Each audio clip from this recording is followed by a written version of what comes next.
Hi, fellow Toastmasters and friends. My name is Paul Lee. I'm the president of KTC, Kaohsiung Toastmasters Club. Today I'm going to share with you some tips for how you may get the most out of your Toastmaster journey. When you joined a Toastmaster meeting for the first time, you may decide to be a member of Toastmasters. You want to be like those outstanding speakers. For example, in my club, those outstanding speakers are Emma, who has her own fans, or Patrick, who is able to organize his ideas into beautiful sentences with amazing words and charming accent. However, when you really become a Toastmaster, what is following is probably torture and disaster. It is a torture because you find it so hard to come out with 700 words for a 7-minute talk.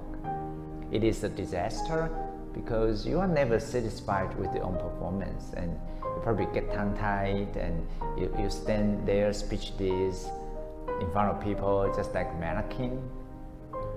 Today, what I'm going to share with you can help you out of this awkward situation. There are tips to follow. The first tip is to set a goal, a clear and practical goal. I often hear people saying that I want to join Toastmaster because I want to speak more English. This is not really practical because 2 hours once every 2 weeks doesn't provide you with enough exposure to master a language. Or I hear people saying that I want to improve my English. And if you want to improve your English, you probably need to improve your accuracy, and you probably need a coach. So take myself for example. I joined Toastmaster because my goal is to improve my public speaking skills. And if you feel the same, then you come to the right place.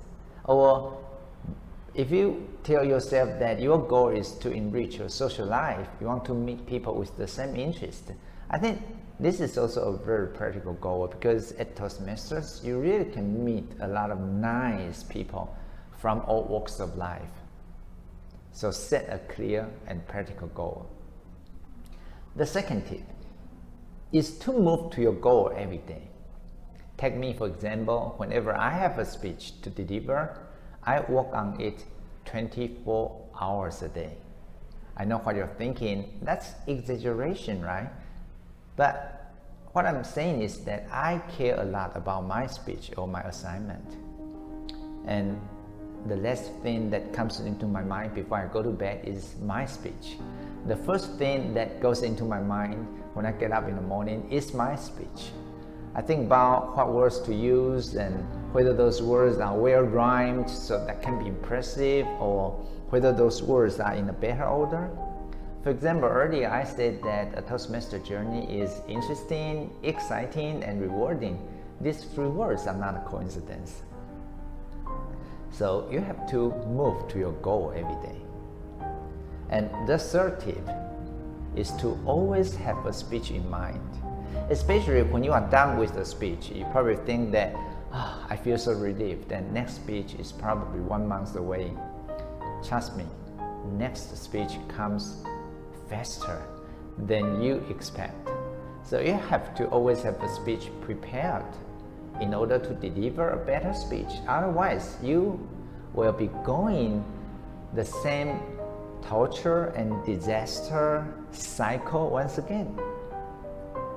Always have a story in mind. But a lot of people say that, hey, I'm out of stories, or I don't have a lot of life experiences, I'm still very young.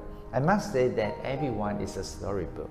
You just need to have a little bit imagination and a little bit exaggeration.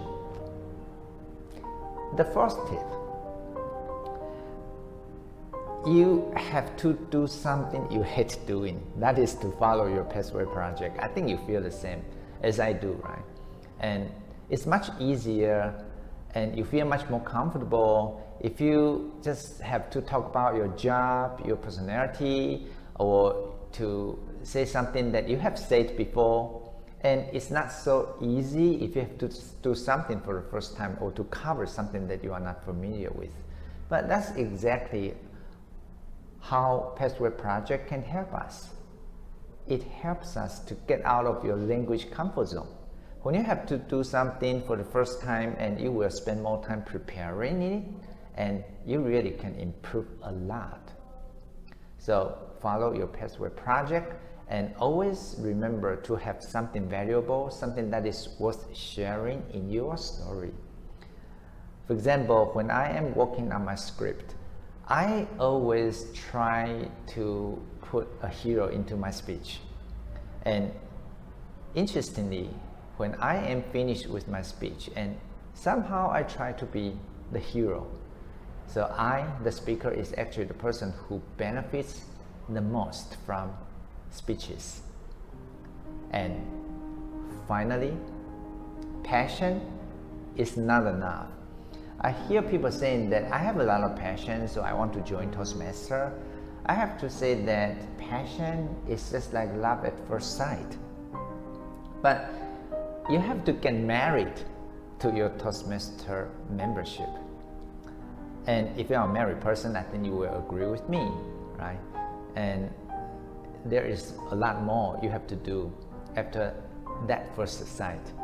And if you want to make sure that your marriage is successful, and you have to love your husband or your wife, and even if you know that your husband or wife is not really perfect, right? Nobody's perfect. So passion is not enough. You also need perseverance. So I'm done with all the tips. If you want to get the most out of your Toastmaster journey, then follow those tips.